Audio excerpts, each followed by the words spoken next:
For those of you who didn't know that, this is an excellent tool to beef up your kicks and snares. So for example, I have this sample that I use in this track with a recorded snare, I think off of an album or vinyl or something really old, and I've just added this knock to the snare to make it sound really good. So I'll play that for you.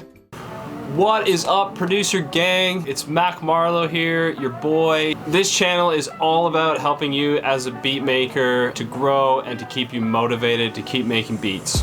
Today I have 3 fast and dirty tips for you to help you think about using these plugins in a slightly different way to what maybe everyone else is doing. This isn't mind-bending like secret sauce. This is just some tips, some stuff that I've been doing for a couple of years that I think might help some of you. And by the way, I'm not affiliated with any of these plugins. I just want to show you some tips. All right, so let's jump right into it.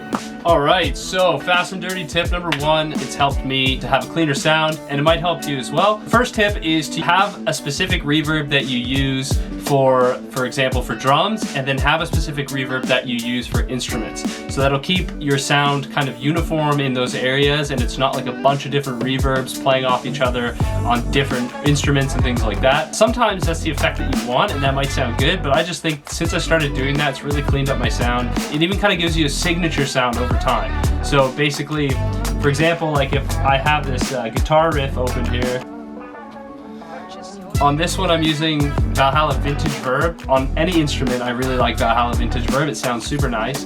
But on drums, for example, if I open this drum chain, so I have my snare here and then I'm routing it to a snare reverb, but on my snare reverb and on drums I just use Valhalla Room. And I do that consistently, so I always use Vintage Verb on instruments, or maybe a different reverb, but I use that reverb on all my instruments, and then on all my drums I use Valhalla Room, and I try to keep it uniform across the board. Okay, so tip number 2 has to do with this plugin called Kick 2 that I really love. It's basically a kick plugin, but I actually use it to make snares and kicks, but not even to make the kick and use that, but to add punch to my kicks and snares. Now, like I said, this is probably not something that's a completely new revelation, but here's the sample.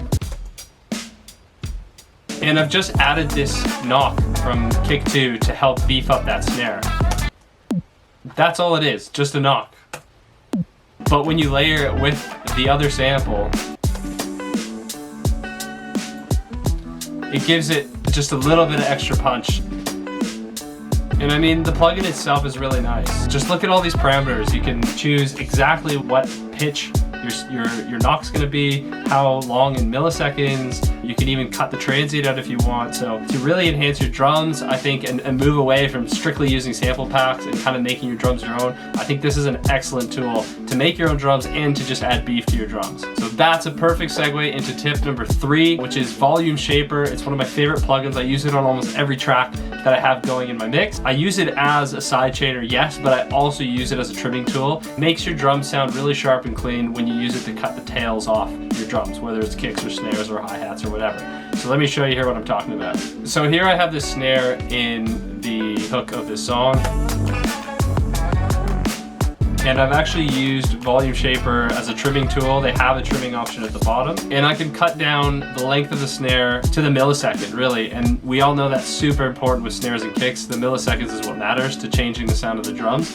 So instead of making like a clunky automation clip and you're kind of guessing where you're moving your automation and what that sounds like, you can see it very precisely within this plugin, and I think it's great. It's definitely made my drums sound tighter in the long run, especially my kicks and snares. So if we have a listen to the differences here, you can audibly tell and you can visually see what the changes are.